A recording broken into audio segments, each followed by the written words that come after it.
धमतरिया के गोट में आपका स्वागत है। मैं के प्रतीक पटनायक आप सभी दर्शकों का एक बार फिर से स्वागत करता हूं और खास मुलाकात की एक नई सीरीज के साथ, एक नए एपिसोड के साथ एक बार फिर मैं आ गया हूं बहुत ही खास मेहमान के साथ, जो हमारे एक बार रिक्वेस्ट करने पर रायपुर से आई हैं। इनका इंट्रोडक्शन मैं तो नहीं दूंगा क्योंकि बहुत बड़ी हस्ती है ये खुद इनका इंट्रोडक्शन देंगे, लेकिन मैं छोटा सा ये बता दूं कि इनका नाम श्रीमती शुभांगी आप्टे है और इन्हें छत्तीसगढ़ में जो है लेडी जो है इन्हें रिकॉर्ड लेडी के नाम से जाना जाता है। वो क्यों, ये सब कुछ डिस्कस करेंगे और ये किस फील्ड में आज कार्य कर रही है उस सब के बारे में भी डिस्कस करेंगे। सबसे पहले शुभांगी जी, मैं धमतरी में और धमतरिया के गोट में आपका स्वागत करता हूँ और मैं चाहूंगा कि हमारे दर्शकों को आप एक छोटा सा इंट्रोडक्शन दे दें। आप सबको मेरा नमस्कार और मुझे यहाँ बुलाने के लिए बहुत बहुत धन्यवाद। मैं शुभांगी आप्टे रायपुर छत्तीसगढ़ से हूँ। मैं नो प्लास्टिक कैंपेन मोर रायपुर की ब्रांड एम्बेसडर हूँ और स्वच्छता अभियान नगर निगम की भी ब्रांड एम्बेसडर हूँ। मैम, इससे पहले जब हम रिसर्च कर रहे थे आपके ऊपर तो बहुत सारी वीडियोस हमने देखे, सोशल मैसेजेस वाले। आप बहुत सारे सामाजिक कार्य करते हुए दिखाई दी, जिसमें से सबसे ज्यादा पॉपुलर एक चीज हमने देखी कि आप जो है एनवायरनमेंट को पॉल्यूशन फ्री रखना चाहती हैं, नो प्लास्टिक कैंपेन चला रही है। ये नो प्लास्टिक कैंपेन है क्या और कैसे आप हेल्प कर रही हैं इसमें? विगत 12 वर्षों से मैं इस क्षेत्र में काम कर रही हूँ।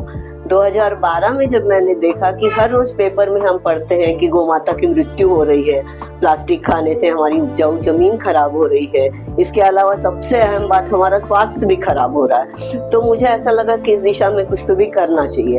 हम लोग क्या करते हैं कि बस बोलते रहते हैं कि ये करना चाहिए वो करना चाहिए, लेकिन हम खुद नहीं करते। तब मेरे दिमाग में एक ख्याल आया कि क्यों ना कपड़े की थैलियां सील के सबको बांटी जाए और ये संदेश दिया जाए कि प्लास्टिक का उपयोग मत करिए और कपड़े की थैलियों का उपयोग करिए।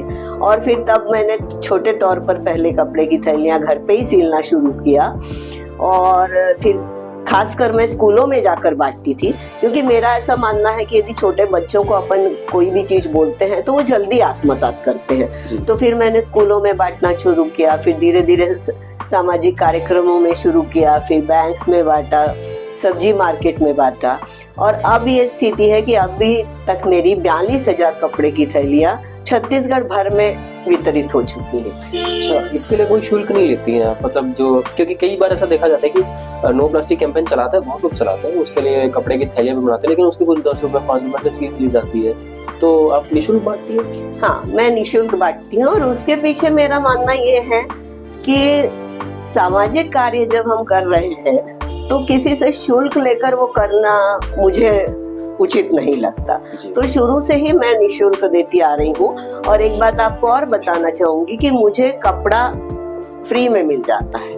नया कपड़ा जो है सभी टेलर्स, क्लॉथ मार्केट से, उसके अलावा बुटीक से और तो और ये पंडित जी लोग पूजा के बाद जिनको जो कपड़ा मिलता है वो भी कपड़ा मुझे फ्री में मिलता है। उसमें जो है वो केवल सिलाई के चार्जेस और जो हमने इसके ऊपर ये प्रिंट कराया है तो ये बस हम अपने घर से देते हैं और इस तरह के थैले रहते हैं और जैसा साइज का कपड़ा मिलता है उस साइज की हमारी ये थैली बनती है। बहुत ही काबिले तारीफ कार्य है।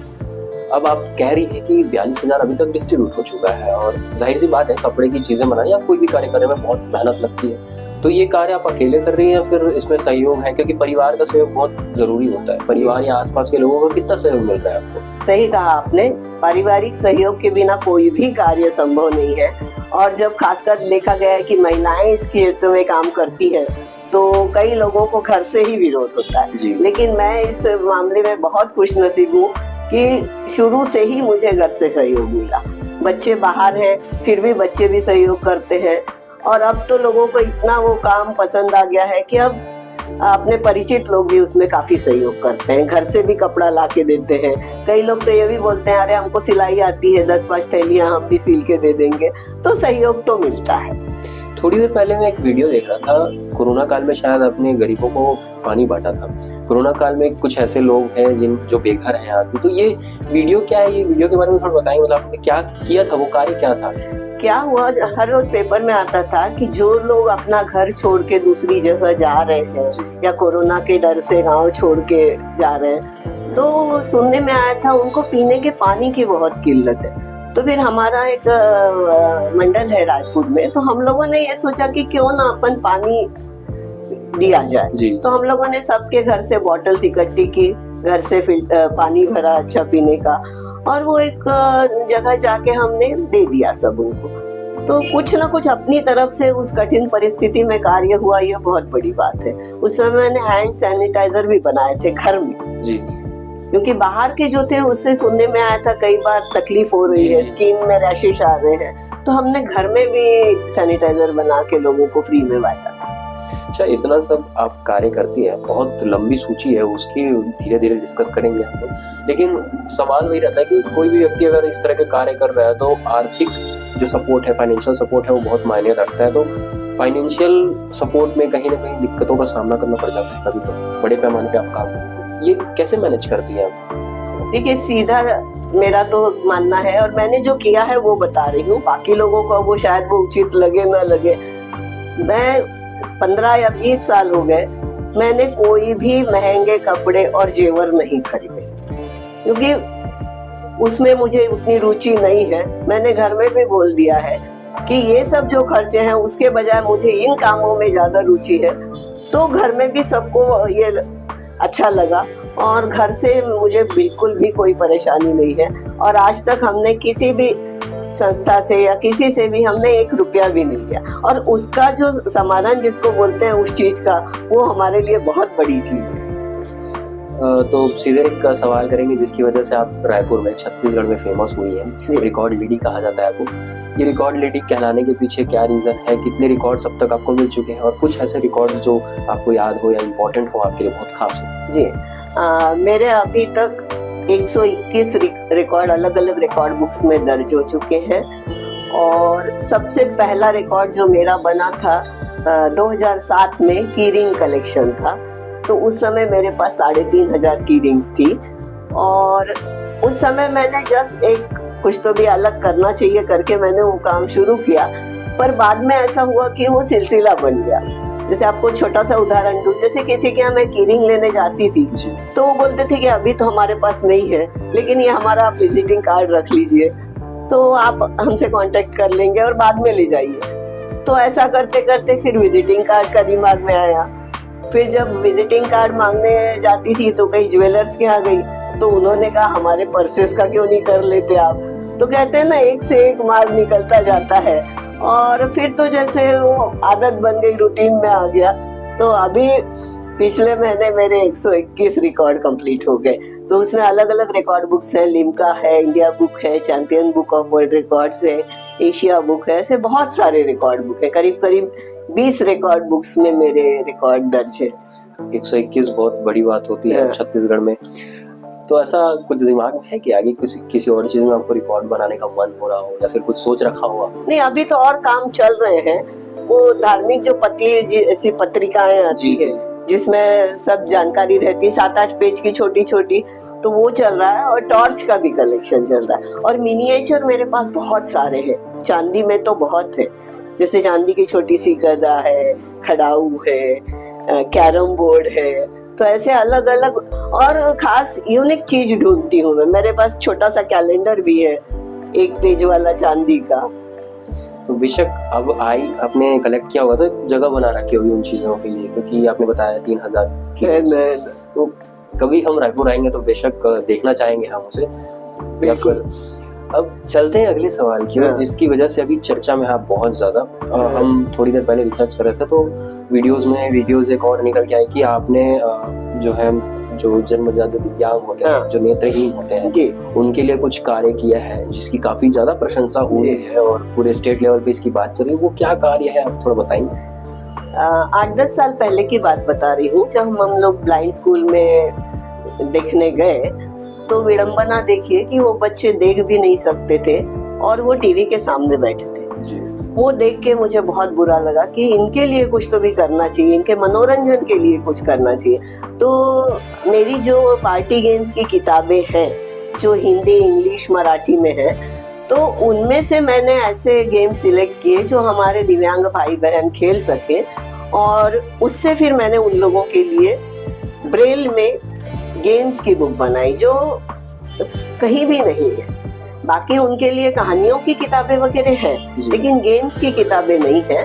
और अभी पिछले हफ्ते ही उसका तीसरा पार्ट भी बन के आया है, यानी उसके अब 3 पार्ट हैं गेम्स की किताबों के। एक हनुमान चालीसा की काफी ज्यादा बात हो रही, बहुत ज्यादा चर्चा में है, क्योंकि इससे पहले रामचरितमानस जहाँ तक मेरे ध्यान में है उसका ब्रेल में जो है अनुवाद हो चुका है। आपने हनुमान चालीसा जो है उसको ब्रेल में अनुवाद किया, इसके बारे में क्यों बताएंगे? ये हनुमान चालीसा के पीछे की कहानी, कि हनुमान चालीसा को चुना आपने, उसको अनुवाद किया? वही फिर होता है ना कि जैसे हम लोग हनुमान चालीसा हमेशा बोलते हैं अपने घरों में, तो मंगलवार शनिवार को बोला ही जाता है।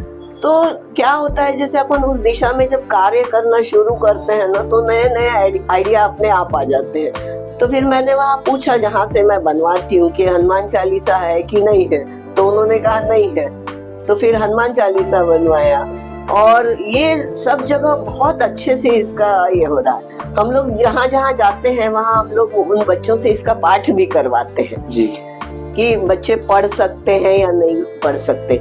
तो आपको बताना चाहूंगी कि ये लोग इतनी शीघ्रता से पढ़ते हैं, यानी इतना शीघ्र हम लोग बोल भी नहीं सकते जितना वो लोग इससे पढ़ते हैं। और पूरे भारत भर में मैं सब जगह देती, क्योंकि अपने यहाँ जो रिलायंस दृष्टि का पेपर जो है मुंबई से जो निकलता है, पाक्षिक है जी, उसमें उन्होंने मेरा नंबर दिया हुआ है कि जिनको भी इन किताबों की आवश्यकता होगी तो वो मुझे कांटेक्ट करेंगे। तो मैं ऑल ओवर इंडिया ये बुक्स भी भेजती हूँ, हनुमान चालीसा। अब तक कोई अंदाजा है आपने कितने बुक्स डिस्ट्रीब्यूट कर चुके होंगे आप?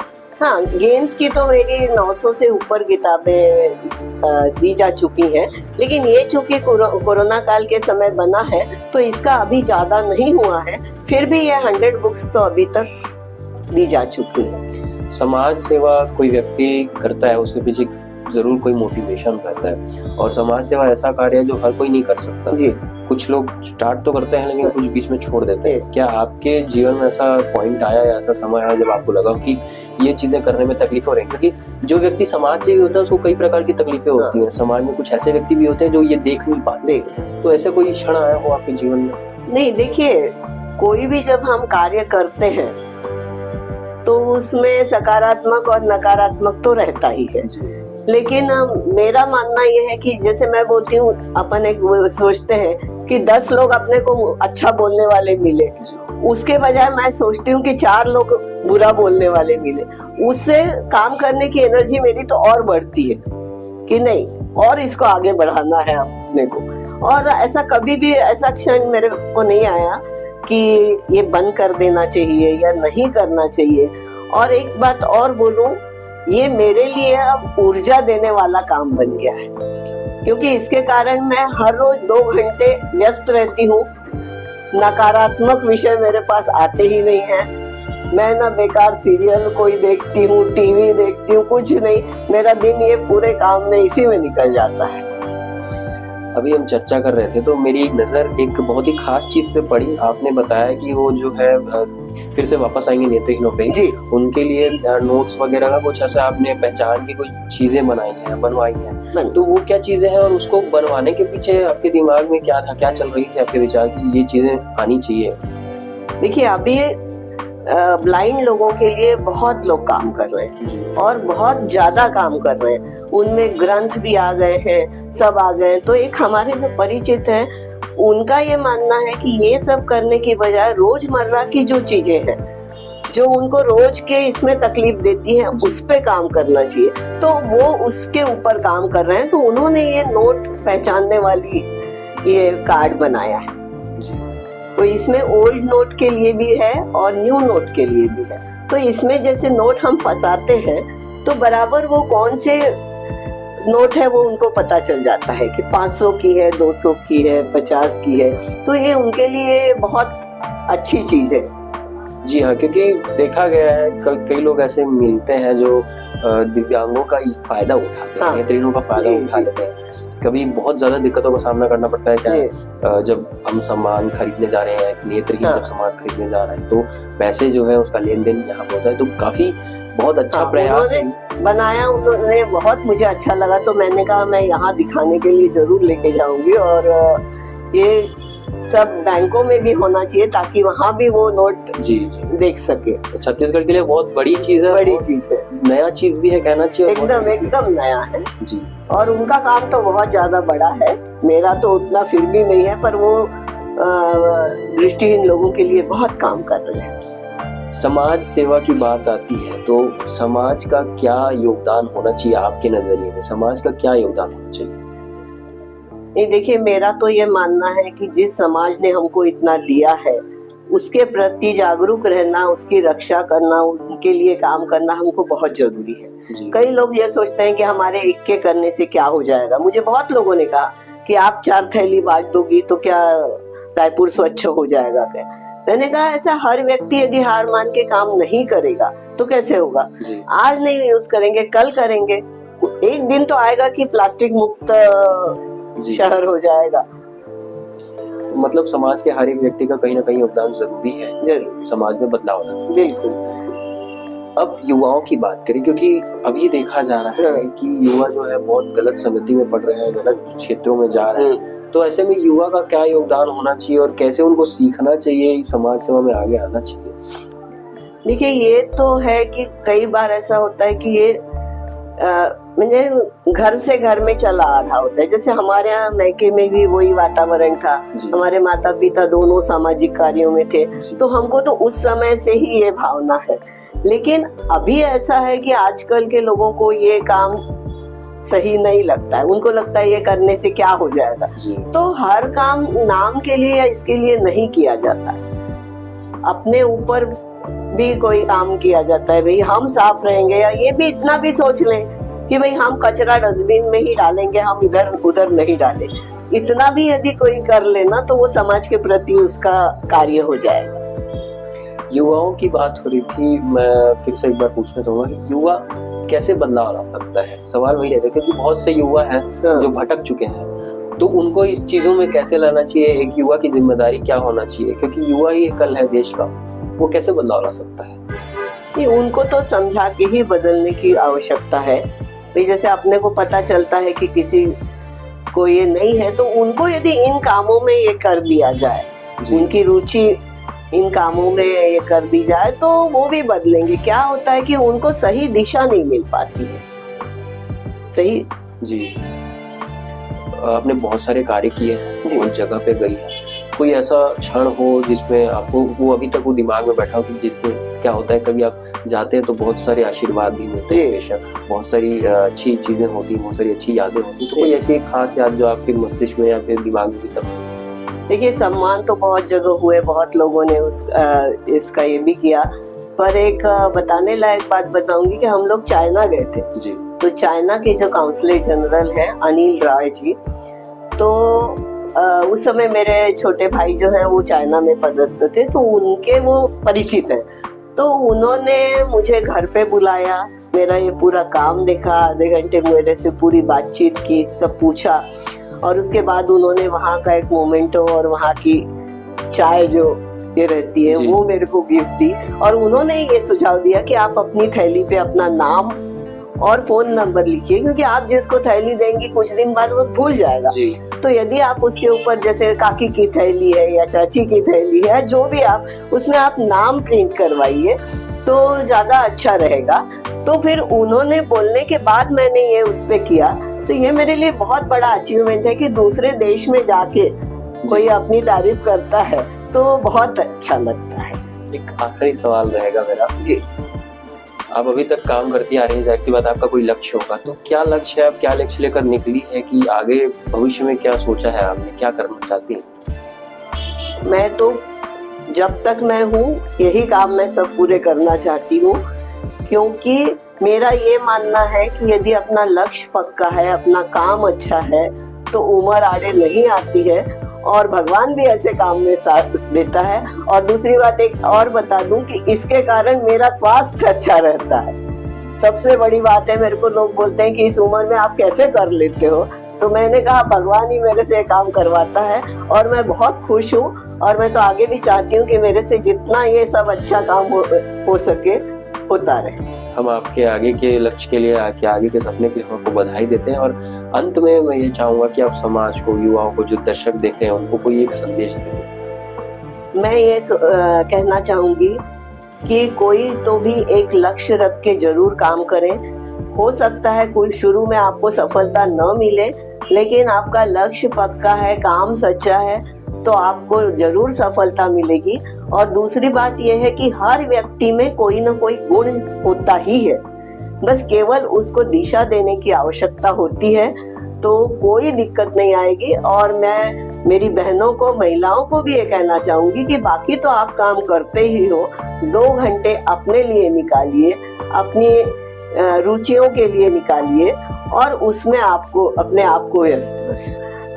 मैं महिला थाना रायपुर में भी विगत 12 वर्षों से काउंसलिंग कर रही हूँ। ये दहेज वगैरह के जो केसेस आते हैं ना, उसको हम लोग ये करते हैं, तो उसमें भी एक अलग सुकून मिलता है। जब परिवार पहले लड़के आता है अलग होने के लिए और उसके बाद जब उसको समझाने के बाद वो खुश होके दोनों खुशी खुशी घर जाते हैं, तो इससे बड़ा सुख और कोई भी नहीं। इसी से एक सवाल आता है कि समाज में महिलाओं का योगदान क्या है, महिलाओं का रोल क्या है, महिला क्या कर सकती है एक समाज के लिए, एक समाज के तौर पर? महिला सब कुछ कर सकती है, केवल ठानने की आवश्यकता है और दूसरा घर के सपोर्ट की आवश्यकता है। लेकिन मेरा मानना यह है कि यदि आप किसी भी चीज को अच्छे से सामने वाले व्यक्ति को समझाएंगे, आपके काम के बारे में बताएंगे, तो घर से भी विरोध नहीं होता। और आजकल तो अब इतना हो गया, लड़कियां कहाँ के कहाँ जा रही हैं, तो अब तो विरोध वाला ये रहा ही नहीं। बहुत बहुत धन्यवाद आपका धमतरिया के गुट को समय देने के लिए। तो खास मुलाकात में आज के खास मेहमान थी श्रीमती शुभांगी आप्टे, जिन्हें छत्तीसगढ़ में रिकॉर्ड लेडी के नाम से जाना जाता है। उनकी उपलब्धियां, उनकी समाज सेवा के सारे कार्य और बहुत ही खास कार्य जो दिव्यांगों के लिए कर रही है, उसको आपने देखा। अगली बार एक नए शख्सियत के साथ हम फिर मिलेंगे, तब तक के लिए।